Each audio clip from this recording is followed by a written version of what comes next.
El teléfono sonó a las 11 menos cuarto de una noche de jueves, con lluvia. Recuerdo la hora exacta porque acababa de mirar el reloj viejo que cuelga junto a la puerta trasera. Me dolía la rodilla derecha desde que había bajado la temperatura esa tarde, así que en vez de acostarme había salido a la terraza con una taza de café bien caliente. La lluvia repiqueteaba sobre el tejado de chapa y la luz del porche dibujaba un círculo cálido sobre los escalones de madera mojada. Estuve a punto de dejar que saltara el contestador. Marta casi nunca llamaba tan tarde. Cuando contesté, solo oí una respiración. Luego un susurro. «Papá.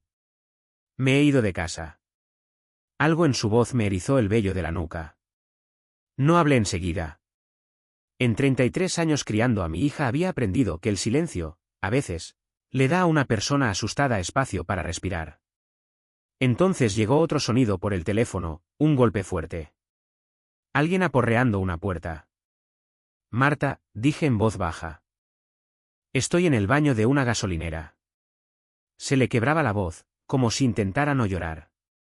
«Está fuera». Otro golpe. «Marta», gritó una voz de hombre al otro lado de la puerta. «Venga ya, deja de hacer teatro, Sergio». Solo había coincidido con él un puñado de veces, pero nunca me gustó su sonrisa.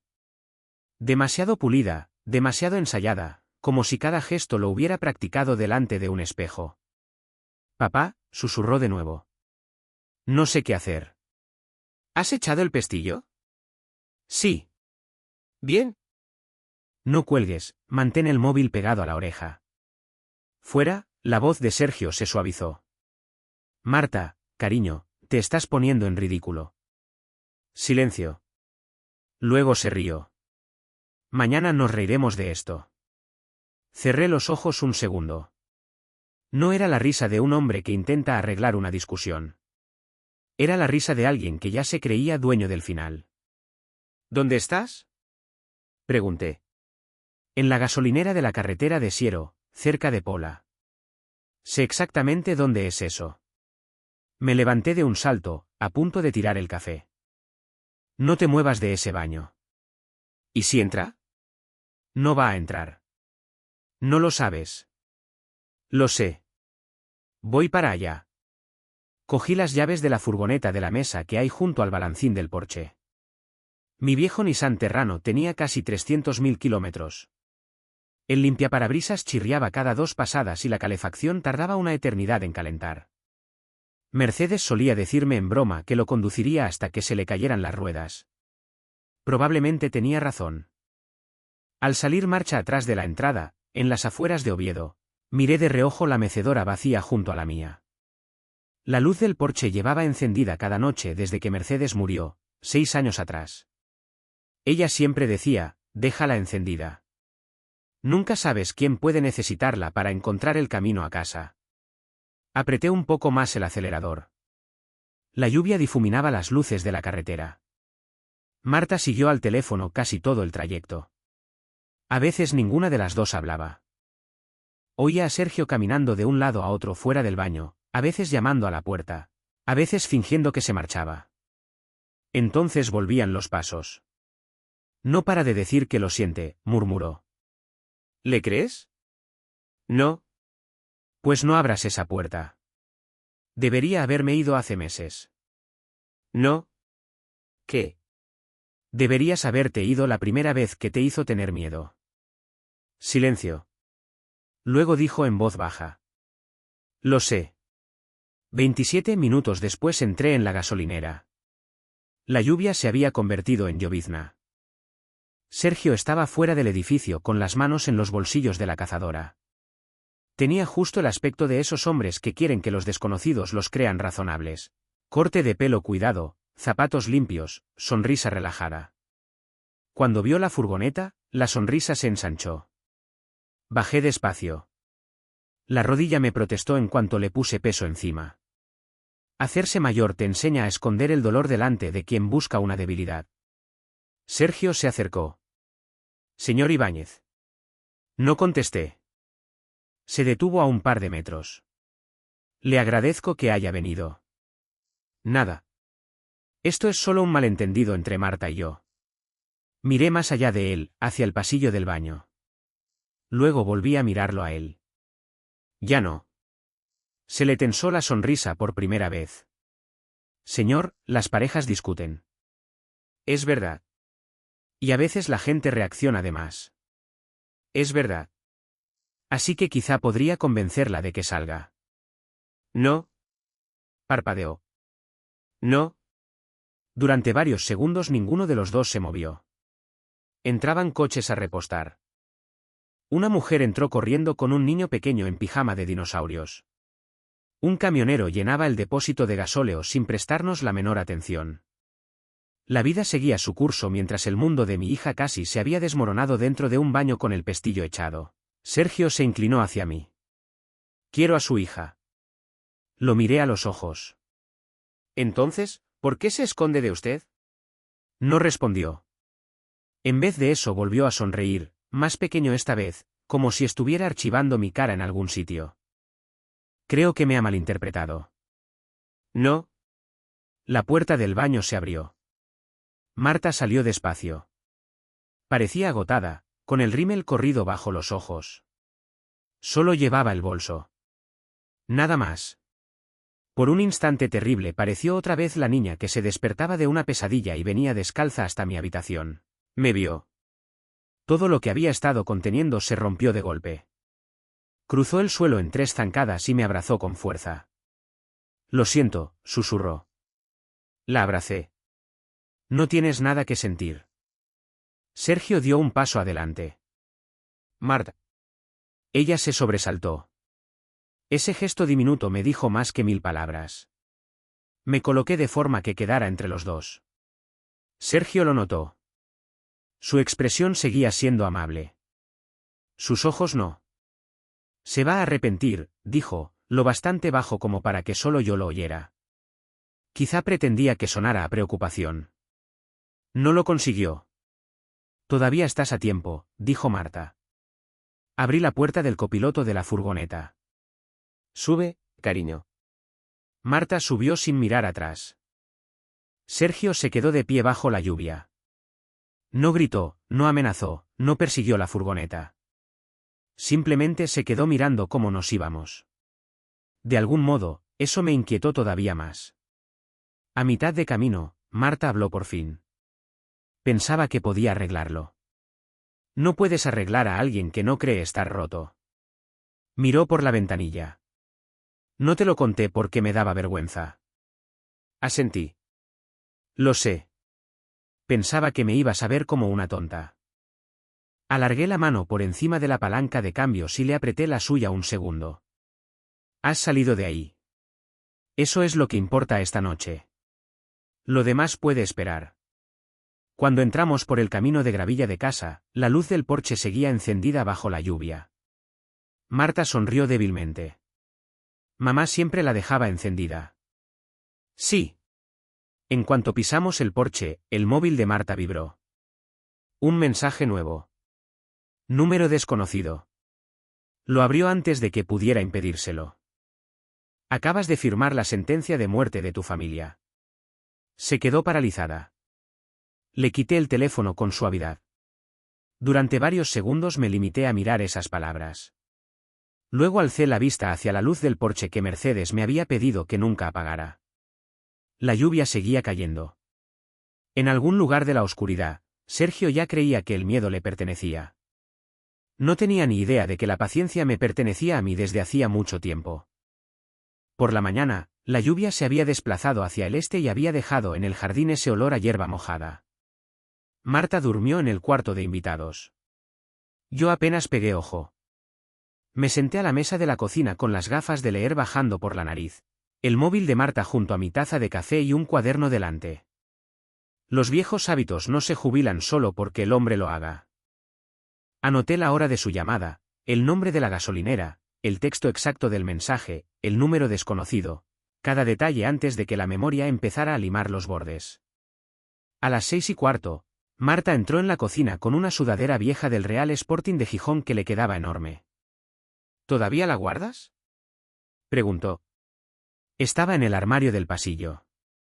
Se metió las manos en las mangas y se sentó frente a mí.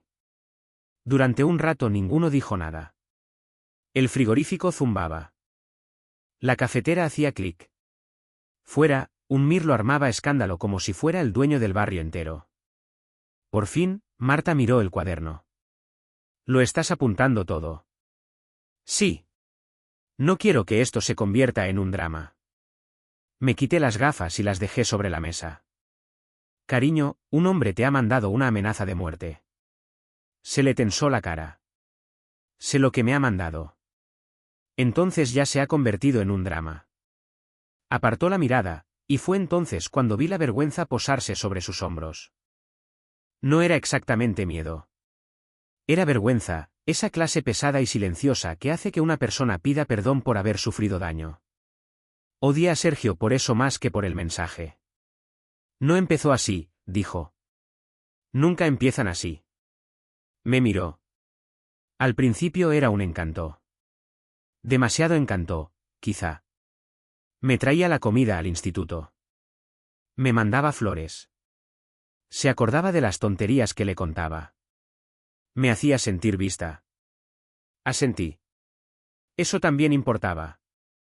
Los hombres como Sergio no empiezan con una puerta cerrada con pestillo.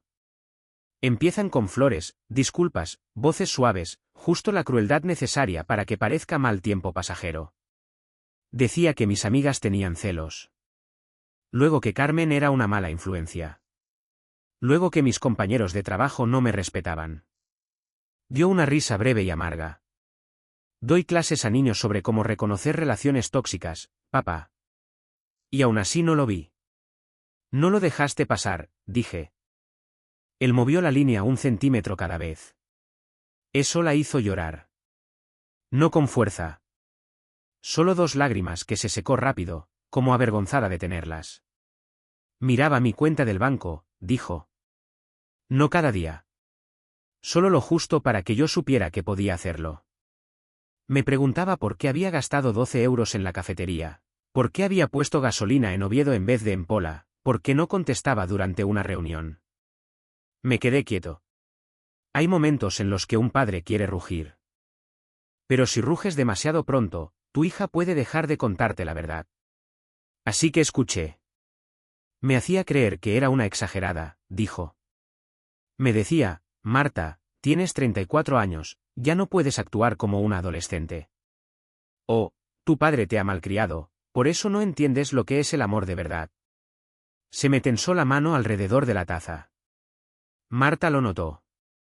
No te enfades conmigo. No estoy enfadado contigo. Debería habértelo contado. Me lo estás contando ahora. Se echó hacia atrás en la silla y miró hacia la puerta del porche. Ya ni siquiera sé quién soy. Esperé. Luego dije algo que no tenía planeado decir esa mañana. Conozco a hombres como Sergio. Marta me miró. Lo digo de una manera concreta. Frunció el ceño. Papá. Respiré hondo. Fui inspector del Cuerpo Nacional de Policía durante 31 años. La cocina se quedó en absoluto silencio. Ella parpadeó. Pensaba que trabajabas en seguridad de los juzgados. Eso también, a veces. Y en traslados de detenidos. Eso también. Me miró como si acabara de confesarle que tenía una vida secreta en Madrid. Nunca me lo contaste.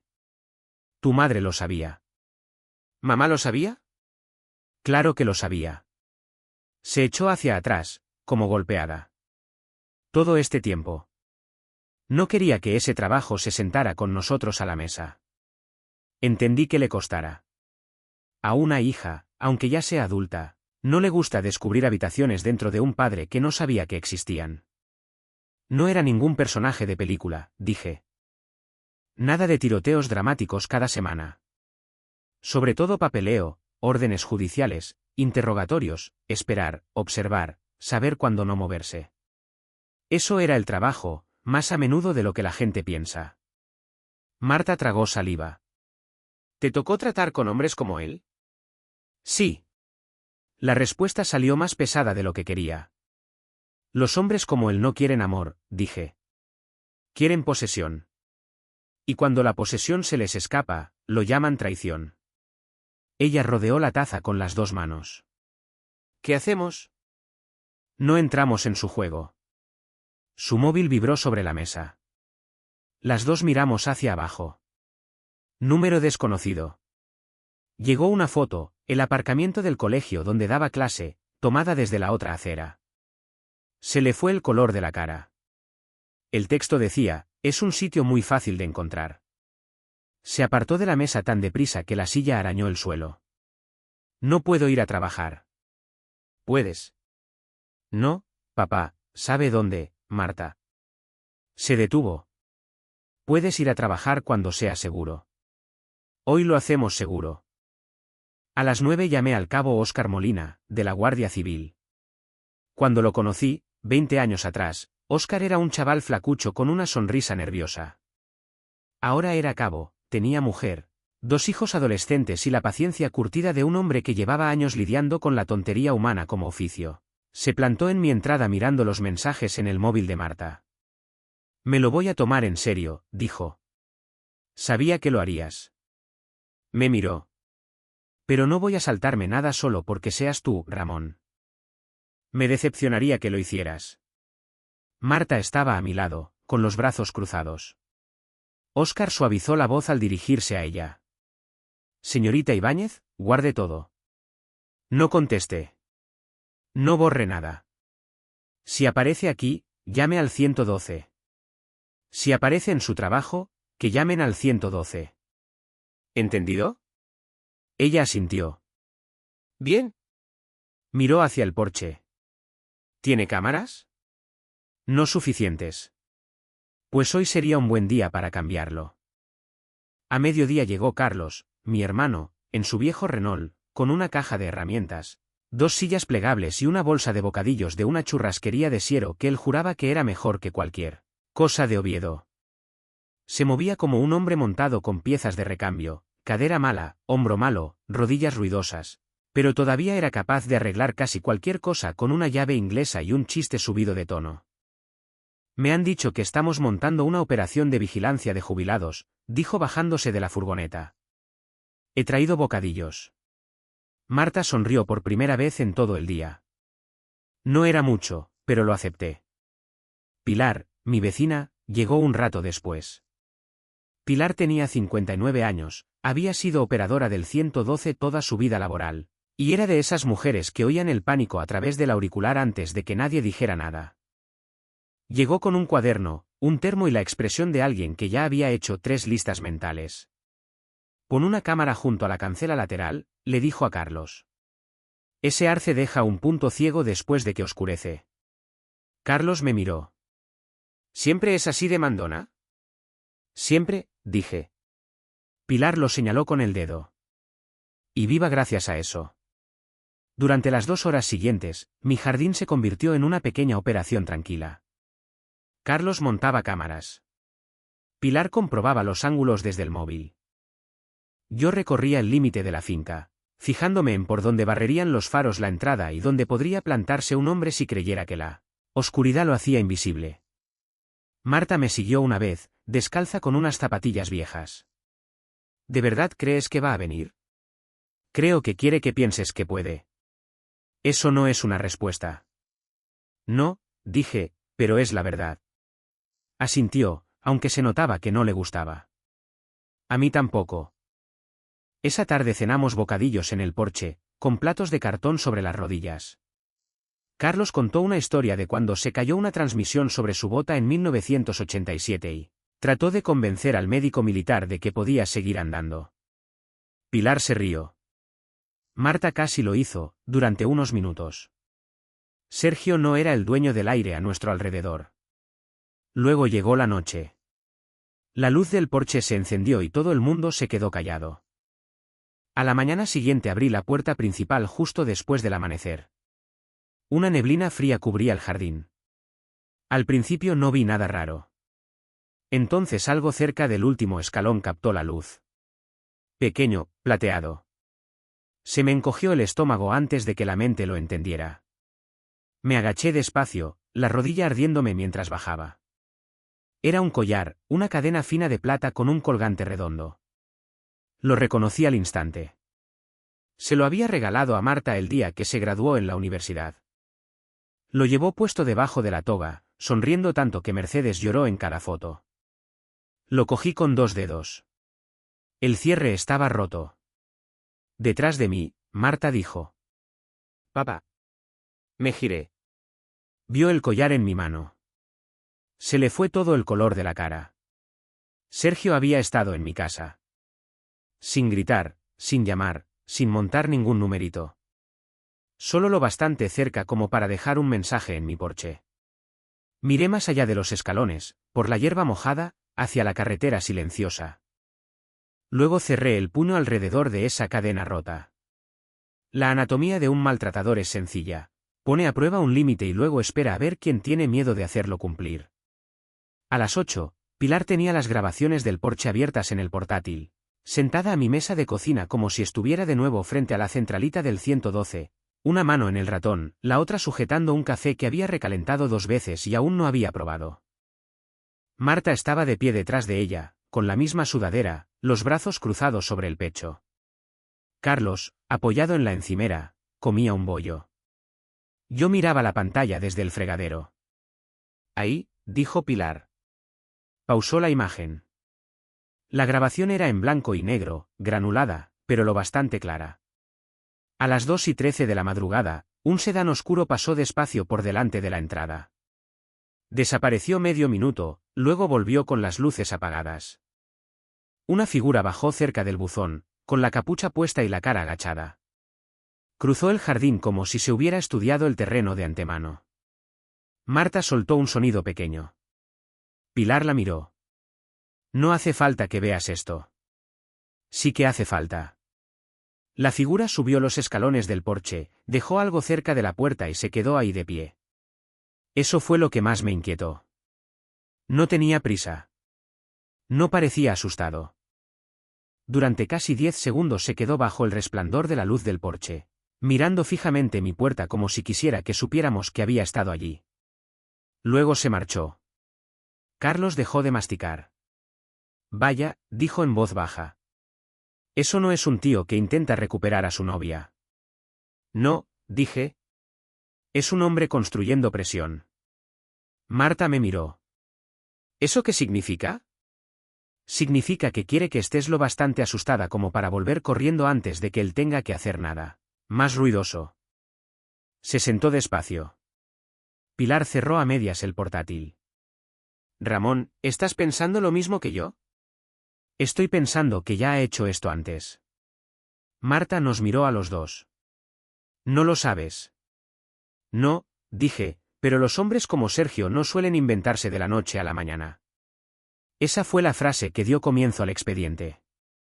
Pasé el resto de la mañana haciendo lo que la mayoría de la gente cree que hacen los policías retirados de manera espectacular, pero que en realidad resulta muy aburrido visto desde fuera. Rebuscar en registros públicos, expedientes judiciales, direcciones antiguas, denuncias civiles, registros de propiedad, todo legal, público y lento. Marta se sentó al otro extremo de la mesa haciendo una lista de cada incidente que lograba recordar. La primera vez que le pidió la contraseña del móvil. La primera vez que bromeó con seguirla. La noche que dio un puñetazo a la pared de su propio piso y dijo que ella lo había vuelto loco. De vez en cuando dejaba de escribir. Luego recordaba algo más y volvía a mirar avergonzada. Apúntalo, le decía yo con suavidad. Suena una tontería. Apúntalo igual. A las 11:40 apareció un nombre, Marisa Cortés, Siero. Una denuncia de orden de alejamiento archivada 4 años atrás. Archivada no significa falsa. A veces archivada solo significa asustada. Revisé el historial de direcciones. El nombre de Sergio Vidal aparecía a 2 calles del antiguo piso de Marisa ese mismo año. No era una prueba, pero bastaba para hacer una pregunta. Pilar tenía contactos de sus años como operadora que aún conocían a gente. Nadie se saltó ninguna norma. Nadie compartió información privada. Pero a última hora de la tarde teníamos un número de móvil que Marisa había usado antes para un pequeño negocio de limpieza. Marta lo miró en el cuaderno. ¿Vas a llamarla? No, dije. Tú todavía no estás preparada para esa conversación, y ella puede que no quiera tenerla. Entonces, ¿qué hacemos? Preguntamos con educación una vez. Marisa no contestó a la primera llamada ni a la segunda. A las 6:03 escribió, ¿quién es? Le respondí con cuidado, me llamo Ramón Ibáñez. Mi hija ha dejado hace poco a Sergio Vidal. Su nombre apareció en un expediente judicial público.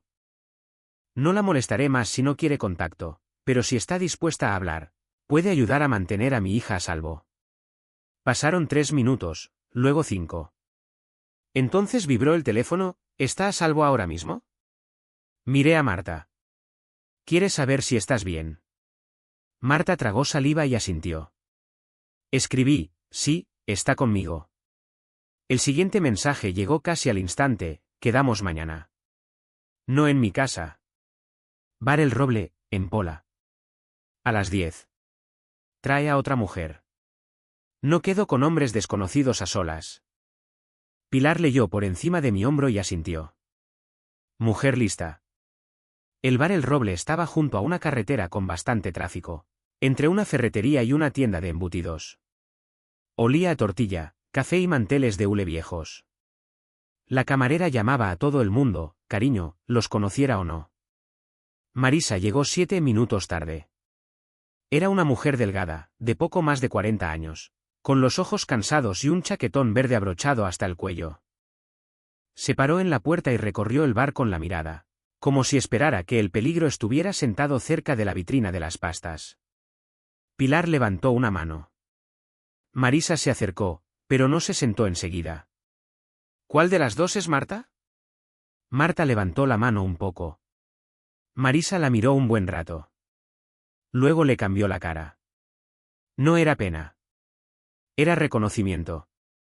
Se metió en el reservado, frente a nosotros. ¿Ya te ha intentado quitar el móvil? A Marta se le llenaron los ojos de lágrimas. Lo ha intentado. Marisa asintió, como si esa respuesta contestara 3 preguntas a la vez. Durante un rato la dejamos llevar la conversación. Removió el azúcar en el café, pero no llegó a bebérselo. Al principio es maravilloso, dijo. Te hace sentir que Dios ha hecho un solo hombre que por fin te entiende. Luego empieza a corregirte la vida, la ropa, las amistades, la familia, el tono de voz. Marta miraba la mesa. Marisa se dio cuenta. ¿Te decía que eras demasiado sensible? Marta soltó una risa rota. Todo el rato. ¿Alguna vez te dijo que tu padre te controlaba? Marta levantó la vista. Sí. Marisa me miró entonces a mí. Siempre elegía a alguien para convertirlo en el villano. No respondí. Quería que cada palabra fuera de ella. Nos contó que Sergio le había hecho lo mismo, regalos, disculpas, lágrimas, promesas, luego aislamiento, luego amenazas.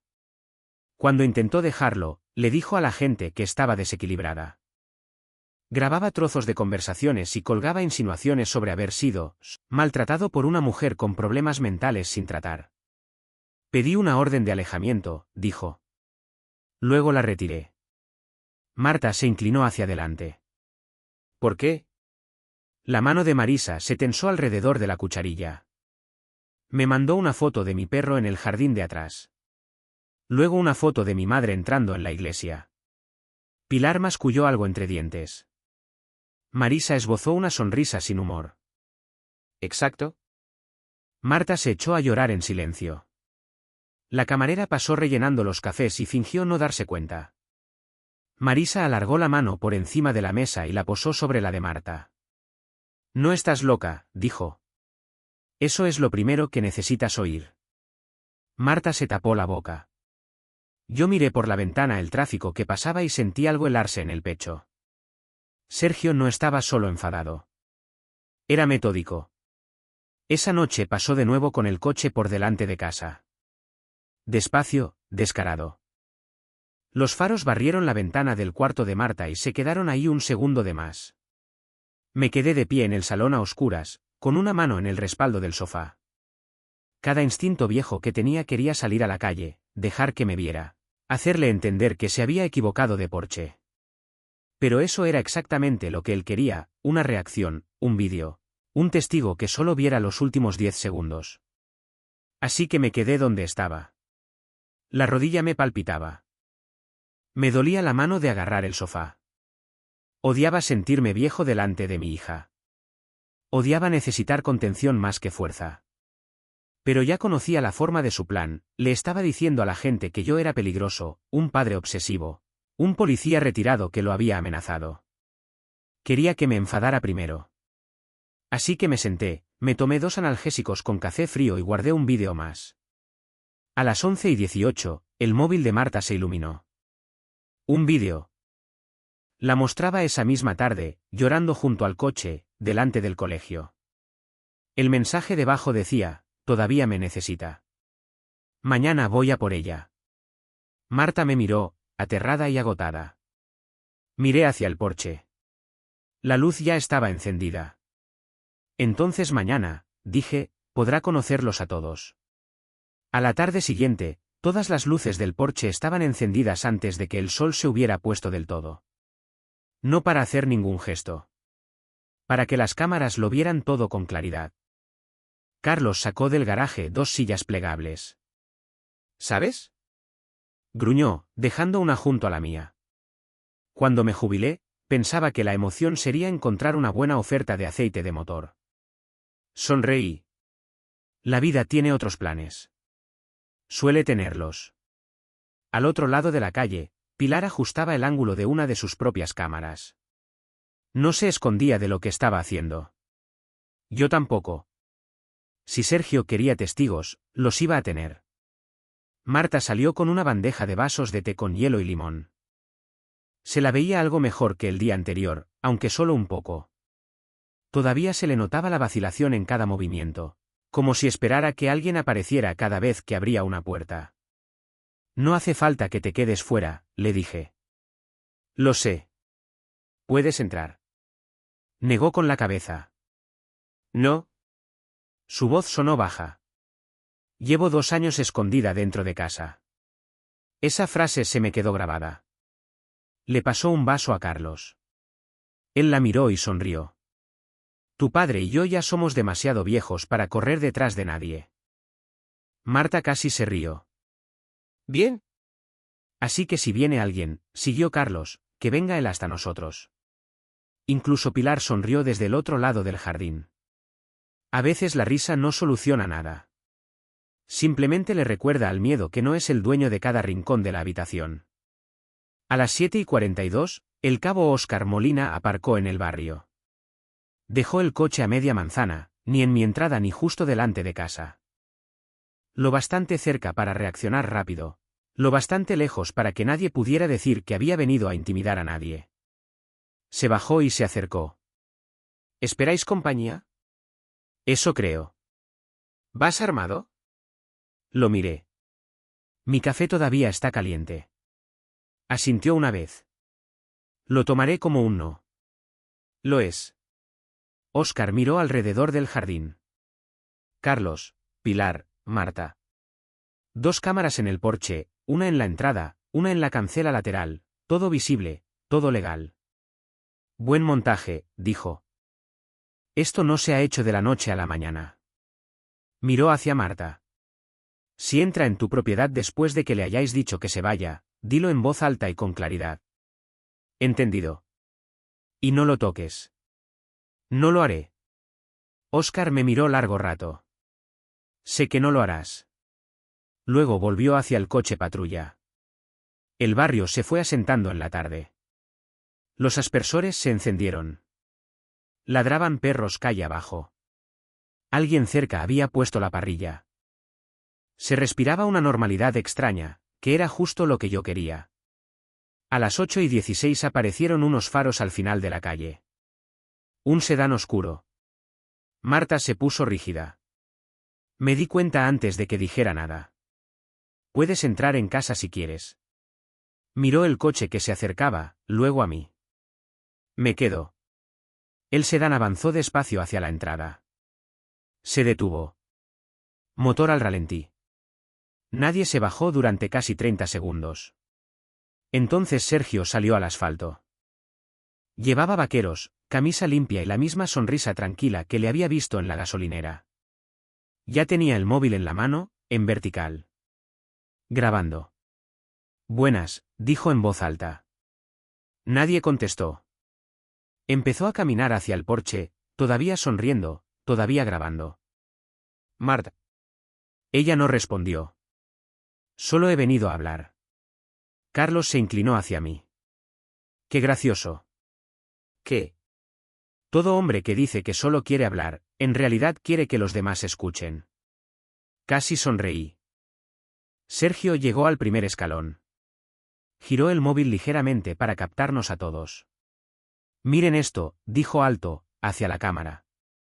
Su padre ha organizado una emboscada. Nadie se movió. Se rió en voz baja. Nunca había visto tantos jubilados juntos en un sitio. Carlos levantó una mano. Hijo, he tenido operaciones de rodilla que me daban más miedo que tú. Incluso Óscar, de pie junto al coche patrulla calle abajo, agachó la cabeza un segundo. Sergio ignoró el comentario. Volvió a fijarse en mí. Señor Ibáñez. Junté las manos. Sergio, has estado contando mentiras sobre mí. No, ha estado contactando a gente. Sí. Intentando destruir mi reputación. Lo miré fijo a los ojos. No. He estado reuniendo hechos. Algo se le movió en la cara un instante. Luego volvió la sonrisa. Marta. Su voz se suavizó. Sabes que este no es tu padre de verdad. Marta se puso de pie. Le temblaban las rodillas, pero no la voz. Tienes que irte. Sergio la ignoró por completo. Siguió hablándome a mí. La estás asustando. Casi admiré el descaro. Estaba intentando reescribir la realidad mientras todas las cámaras de la propiedad lo grababan haciéndolo. Respondí despacio. No. Frunció el ceño. No. Ya estaba asustada. Silencio. Sergio cambió el peso de un pie a otro. No sabes lo que pasó entre nosotros. Sé lo suficiente. Usted no estaba allí. No, pero ella sí. A Marta se le llenaron los ojos de lágrimas. No de miedo. De oír por fin a alguien creerla sin pedirle pruebas que no debería tener que dar. Sergio subió el primer escalón. Solo quiero 5 minutos. Seguí sentado. No. Subió otro. Me merezco explicarme. No un tercer escalón. No puede impedir que la vea. Mantuve la voz tranquila. Sergio. Se detuvo. Puedes irte esta noche como un hombre libre. Se le apagó la sonrisa. Oh, continué, puedes quedarte aquí y dejar que cada persona que está mirando, incluido tu propio móvil, te grabe arruinándote la vida tú solo. Por primera vez en toda la noche, se le notó flaquear la seguridad. Solo un poco, pero lo vi. Se recuperó rápido. ¿Cree que me ha atrapado? No creo nada. Miró alrededor. Pilar de pie en su porche. Carlos, sentado en su silla. Marta, junto a la puerta principal. Al otro lado de la calle, 2 vecinos habían salido en silencio al notar el revuelo. Nadie gritaba. Nadie lo amenazaba. Nadie lo tocaba. No era una emboscada. Era rendición de cuentas. Sergio se rió. Vaya operación han montado los jubilados. Carlos se encogió de hombros. Hemos tenido tiempo de sobra. Sergio dio un paso más. El pie le cruzó el borde del porche. Me levanté despacio, con cuidado. La rodilla protestó todo el camino. Señalé hacia la acera. Ahora mismo estás entrando sin permiso en propiedad privada. Lo miró con diversión. ¿En serio? ¿Me han pedido que me vaya? No he hecho nada. Te han pedido que te vayas. Levantó el móvil más cerca de mi cara para que todos pudieran oírlo bien. Sonrió a la cámara. Este viejo loco amenazándome. El cabo Molina empezó a caminar hacia nosotros. No corriendo. Caminando, profesional, con calma. Buenas, dijo Óscar. Sergio se giró de inmediato. Agente, qué oportuno. Esperaba que apareciera. Óscar se detuvo al pie del porche. Llevo aquí un rato. Sergio sonrió ampliamente. Luego me miró directamente a mí. Le dije que nadie lo creería. Metió la mano en el bolsillo de la chaqueta, despacio, con cuidado. No para sacar nada peligroso. Para sacar otro teléfono. Lo levantó entre dos dedos. ¿Sabe que tiene gracia? Grabé a Ramón Ibáñez amenazándome hace 2 días. Marta soltó un jadeo. Sergio parecía satisfecho. Pensé que en algún momento lo necesitaría. Tocó la pantalla. Creo que el agente debería oírlo. Óscar tendió la mano. Lo escucho. Sergio le pasó el teléfono con total seguridad. Yo no me moví. No protesté, no expliqué nada. Carlos me miró. ¿Estás bien? Sí. No pareces preocupado. Mantuve la mirada en Sergio. He aprendido algo con los años. ¿Qué? Cuando un hombre cree que ya ha ganado, deja de comprobar si es verdad. Óscar pulsó el botón de reproducir. El porche se quedó en absoluto silencio mientras sonaba la grabación.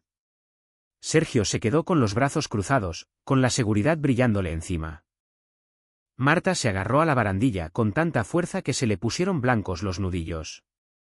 Carlos nos miraba a Óscar y a mí sin decir nada.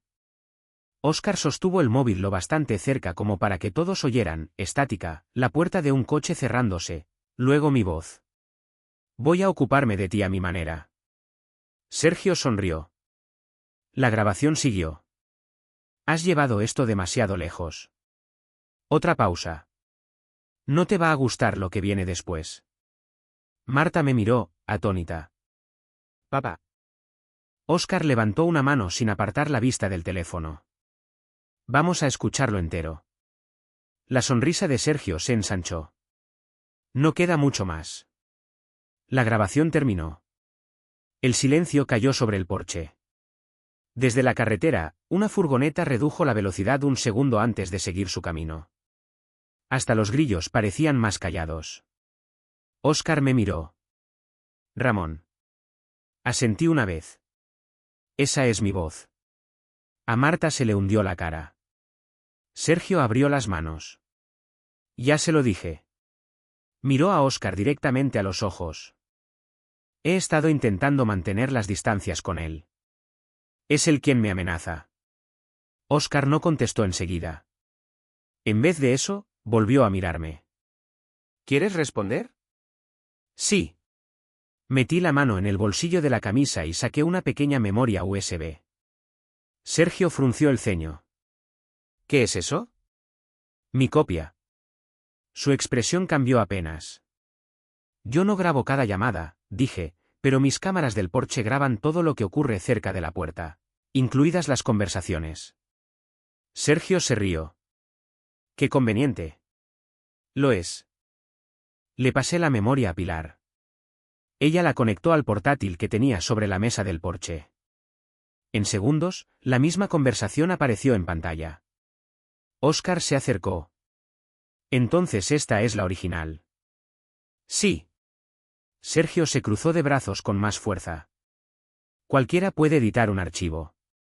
Pilar levantó la vista. Y también se puede comprobar. Óscar miró a los dos. Vamos a escucharlo, sin más. La conversación empezó. Los primeros segundos sonaban exactamente igual que la versión de Sergio, mi voz, la suya, el mismo ruido de fondo. Entonces pasó algo. En vez de terminar donde acababa la grabación de Sergio, la conversación seguía.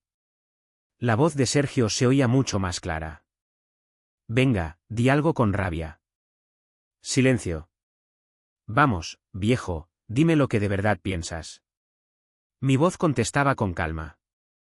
Pienso que deberías salir de mi propiedad. Sergio se reía en la grabación. No, no, eso es aburrido. Pasaron unos segundos más. Luego su voz otra vez. Di que me vas a hacer algo.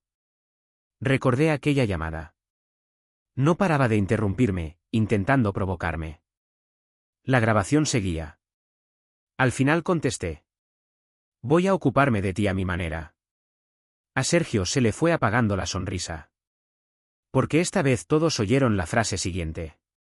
A mi manera significa cada cámara, cada denuncia y todas las vías legales disponibles. Marta se tapó la boca. Carlos masculló. Ahí lo tenemos. La grabación seguía. La voz de Sergio sonaba irritada ahora. Nadie quiere oír eso. Otra pausa. Llegó mi siguiente frase. Has llevado esto demasiado lejos. La versión de Sergio se cortaba ahí. La original no, porque Marta se merece vivir sin mirar por encima del hombro. Óscar levantó la vista. Nadie dijo nada. La diferencia era evidente. Sergio había quitado cada frase que explicaba la primera mitad, pero algo más me llamó la atención. Miré a Pilar. Retrocede 10 segundos. ¿Lo hizo? Escuchamos de nuevo. Esta vez Óscar frunció el ceño. Pilar pausó el audio. Reproduce ese trocito otra vez. ¿Lo hizo? Justo antes del corte, se oía de fondo, suave, la radio de mi cocina con el parte del tiempo. Chubascos en el área de Oviedo durante la noche. Luego, en la versión de Sergio, saltaba de repente a cielos despejados previstos para mañana por la tarde. Óscar miró a Sergio. Curioso. Sergio se encogió de hombros. Hablé en voz baja. Mi radio emitía en directo. Óscar asintió. Un parte meteorológico en directo no salta 12 horas en medio segundo. Carlos soltó una risa. El tiempo no va tan rápido. Nadie más se rió. Óscar desde luego que no. Sergio cambió el peso de un pie a otro. Podría ser otra emisora. Podría ser, admitió Óscar. Pero sigamos escuchando. Pilar retomó la grabación. Cerca del final apareció algo que ninguno esperaba. La llamada sonaba terminada. Pasos. Una puerta de coche. Luego la voz de Sergio, más lejos. Muy baja, casi inaudible. Con eso debería bastar. El Porsche se quedó completamente inmóvil. Sergio se quedó mirando el portátil. Yo, se paró. No había mucho más que decir. Óscar lo miró. Se le olvidó recortar esa parte. Sergio tragó saliva. No sé qué quiere decir con eso. No. Óscar le devolvió el teléfono. Ha presentado una prueba manipulada. Yo no he editado nada. ¿De verdad quiere mantener esa versión? Sergio abrió la boca. La volvió a cerrar. Justo entonces llegó otro coche, un todoterreno gris. Marta miró confundida. Conozco ese coche. Bajó una mujer, Lourdes Ramos, la directora del colegio de Marta. Se acercó llevando una carpeta. Miró a Sergio antes de contestar. Siento llegar tarde. Óscar asintió con educación. ¿Tiene algo? Ella miró a Sergio antes de hablar. El señor Vidal ha venido al colegio 3 veces distintas después de que Marta le pidiera que no lo hiciera. Sergio interrumpió de inmediato. Traía flores. Lourdes lo ignoró. Nuestras cámaras de seguridad lo muestran esperando en el aparcamiento más de 1 hora el martes pasado. Le pasó a Óscar varias fotografías impresas. Marta las miró. Nunca lo supe. No debías, dijo Lourdes con suavidad. Nos dimos cuenta porque una de las profesoras notó que era siempre el mismo coche. Sergio miró alrededor, desesperado.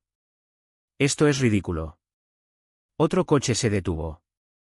Marisa se bajó. No había planeado venir, se le notaba en la duda antes de subir por el camino. Óscar pareció sorprendido. Señora Cortés. Ella asintió. Quiero hacer una declaración. Sergio dio un paso atrás. Marisa lo vio. ¿Se acuerda de mí? Él forzó una sonrisa. Creo que me confunde. No. Su voz sonó firme. Ya cometí ese error una vez. Se puso al lado de Marta, no delante de ella. Al lado. Me aisló de mi familia, dijo Marisa. Grababa nuestras discusiones.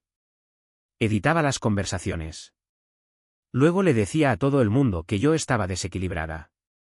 Óscar tomaba notas en silencio. Sergio miraba alrededor del porche.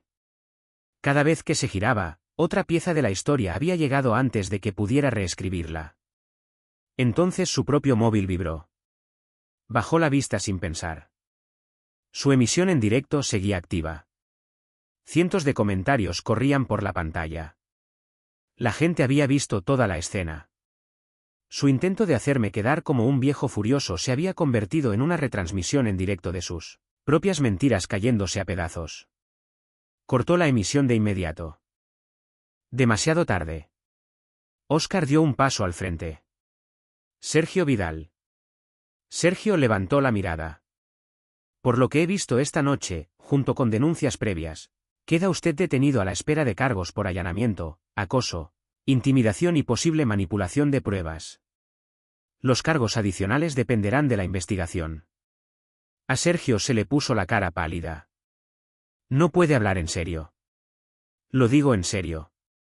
Este viejo me ha tendido una trampa. Hablé por fin. No. Óscar le cogió el teléfono. Las cámaras no le tienden trampas a nadie. Lo giró y le puso las esposas. Marta empezó a llorar en silencio. No porque detuvieran a Sergio. Porque, por primera vez en mucho tiempo, no se preguntaba si alguien la iba a creer. Mientras Óscar guiaba a Sergio hacia el coche patrulla, este me miró una última vez. La sonrisa volvió, más pequeña ahora, más desesperada que segura. Esto no ha terminado. La puerta del coche patrulla se cerró. Las luces traseras desaparecieron calle abajo. 2 semanas después, estaba sentado a la misma mesa de la cocina cuando llegó el correo. Entre las facturas y los folletos del supermercado había un sobre grueso de un despacho de abogados de Oviedo. Marta miró por encima de mi hombro. ¿Qué es? Lo abrí con cuidado. Un requerimiento por vía civil. Sergio pretendía demandarme por acoso, daño moral y difamación. A Marta se le hundieron los hombros. Vaya. Leí la última página. Luego doblé la carta con cuidado. Carlos me miró. ¿Te vas a preocupar ahora? No pude evitar sonreír. No. ¿Por qué no? Golpeé el sobre contra la mesa. Porque por fin ha puesto todo por escrito. 3 semanas más tarde estaba de pie frente a los juzgados de Oviedo con un vaso de cartón de café ya frío. La mañana traía ese aire fresco, casi húmedo, de finales de primavera. Marta estaba a mi lado, con un traje azul marino que solía guardar para las reuniones con los padres del colegio.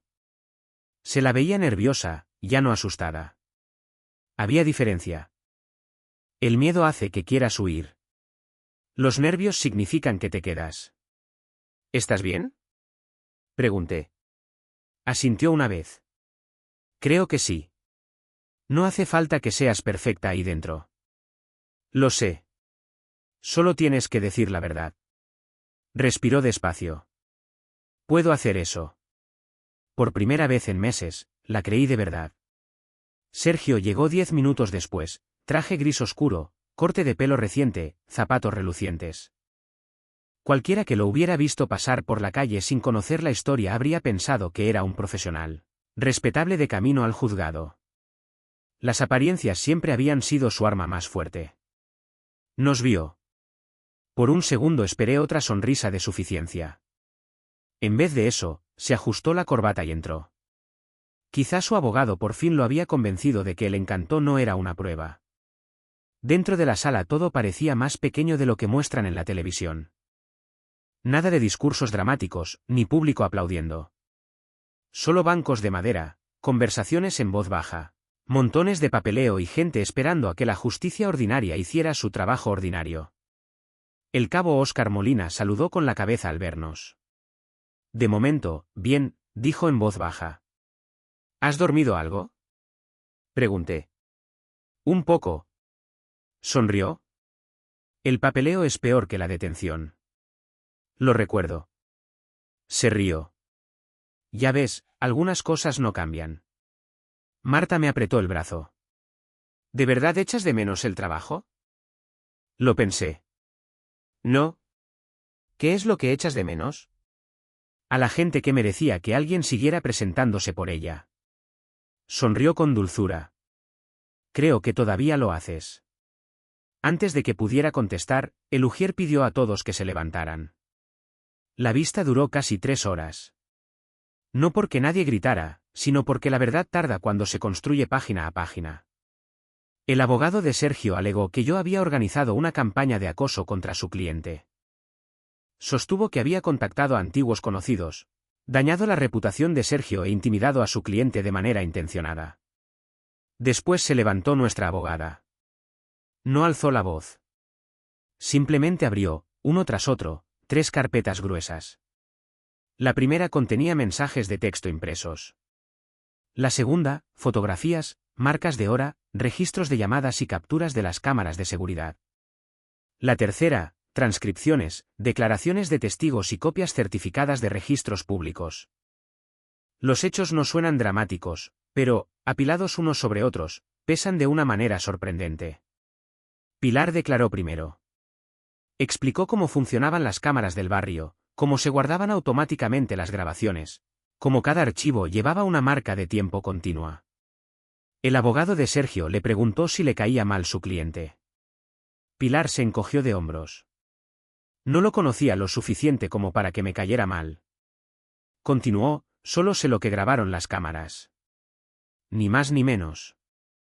Varios sonrieron. Óscar declaró después. Explicó por qué había tratado igual a Sergio y a mí durante la investigación inicial. Nadie recibió trato especial. ¿Conoce usted a Ramón Ibáñez desde hace años? Sí. ¿Eso influyó en la investigación? Me hizo ser más cuidadoso todavía. Esa respuesta pareció pesar en el juez. Desde luego pesó en mí. Luego Marisa subió al estrado. Se la veía más tranquila que el primer día que la conocimos en el bar. Todavía nerviosa, pero ya no escondiéndose. Describió el patrón de Sergio, los regalos, el aislamiento, las grabaciones editadas, los intentos de hacer que las demás quedaran como inestables. Sergio no la miró ni una sola vez. Por fin llamaron a Marta. Me miró. Asentí. Nada más. Ya no necesitaba que respondiera por ella. Caminó hasta el estrado sola. Le temblaban las manos al prestar juramento, pero en cuanto empezó a hablar, se le estabilizó la voz. Contó al tribunal que revisaba el móvil cada pocos minutos porque Sergio esperaba respuesta al instante. Que se disculpaba por cosas que no había hecho. Que había perdido el contacto con sus amigas porque explicarlo de Sergio se había vuelto agotador. Que se sentó en el baño de aquella gasolinera creyendo que no tenía a dónde ir. La sala se mantuvo en silencio. Nadie la interrumpió. Nadie puso los ojos en blanco. Nadie le preguntó por qué no se había ido antes. Por fin se le permitía contar la historia entera. Cerca del final, nuestra abogada hizo una última pregunta. Señorita Ibáñez, ¿qué cambió? Marta lo pensó unos segundos. Luego sonrió entre lágrimas. Me di cuenta de que irme no era la parte más difícil. Otra pausa. Lo más difícil era creer que alguien me iba a creer. Me miró, luego al juez. Ya no me da miedo decir la verdad. Sentí que se me aflojaba algo en el pecho que había estado cargando desde aquella noche de lluvia, a las 11 menos cuarto. No fue alivio. Fue algo más profundo. Paz, tal vez. Después de un breve receso, el juez volvió con su fallo. Habló con calma, sin ira, sin lástima, solo la ley. Consideró creíbles y bien fundamentadas las pruebas de acoso reiterado, intimidación, vigilancia no consentida y manipulación de grabaciones. El audio editado dañó de forma significativa las alegaciones de Sergio. Los testimonios independientes reforzaban el conjunto de la conducta. Se concedió la petición de medidas de protección continuadas. Se ordenó a Sergio no tener contacto, directo ni indirecto, con Marta. Las diligencias penales continuarían por separado. Sergio agachó la cabeza. Por primera vez desde que lo conocí, Parecía un hombre que se había quedado sin más historias que contar. Fuera de los juzgados no había periodistas esperando. Sin cámaras de televisión, sin aplausos. La vida seguía, sin más. La gente volvía al trabajo. Alguien se reía al otro lado del aparcamiento. Una furgoneta de reparto pasó traqueteando. La justicia casi nunca se parece a una película. La mayoría de las veces se parece al papeleo alcanzando por fin a la verdad. Marta se quedó a mi lado en las escaleras del juzgado. Se ha acabado. Sonreí con suavidad. La parte legal no se ha acabado del todo. Se rió. Lo sé. Luego me abrazó. Gracias. La abracé. No me debes las gracias. Sí. No. La miré a los ojos. Tú has hecho la parte más difícil tú sola. El sábado siguiente cambiamos la barandilla suelta del porche. Carlos insistió en supervisar sin hacer casi nada del trabajo real. He llegado a la edad, anunció desde su silla plegable, en la que dar consejos quema menos calorías. Pilar puso los ojos en blanco desde la casa de al lado. Eso es porque no das un buen consejo desde 1998. Me acuerdo perfectamente de una sugerencia excelente en 2004. ¿Cuál fue? Le dije a Ramón que no comprara ese sillón tan feo. Marta se rió. Lo compró de todas formas. Y sigue siendo feo, replicó Pilar. Por primera vez en meses, aquella risa sonó del todo normal. Nadie la forzaba. Nadie la necesitaba para esconder el miedo. Simplemente pertenecía allí. Mientras apretábamos el último tornillo de la barandilla, me apoyé en el poste del porche para descansar la rodilla. Marta se dio cuenta. Deja que termine yo. Todavía me quedan un par de buenos años. Sonrió. Lo sé. Miré la luz del porche encima de nosotros. Ya no puedo librar todas tus batallas, cariño. Negó con la cabeza. No necesito que lo hagas. Sonrió otra vez. Ya me enseñaste cómo. Eso me golpeó más de lo que esperaba. Le apreté el hombro. Solo prométeme una cosa. ¿Qué? Cuando la vida se ponga oscura. Levantó la vista hacia la luz del porche. Deja la luz encendida. Sonreí. ¿Exacto? Esa noche, cuando todos se habían ido a casa, saqué al porche 2 vasos de té con hielo. Uno para mí, otro que dejé en silencio junto a la mecedora vacía de Mercedes. Los grillos cantaban desde los árboles al fondo del jardín. El barrio se asentaba en otra noche ordinaria. La luz del porche brillaba sobre los escalones, igual que cada noche desde que mi mujer me pidió que nunca la apagara. Durante mucho tiempo pensé que proteger a la gente que quería significaba plantarme delante del peligro. Ahora entiendo que a veces significa quedarse al lado de ellos hasta que sean lo bastante fuertes para sostenerse solos.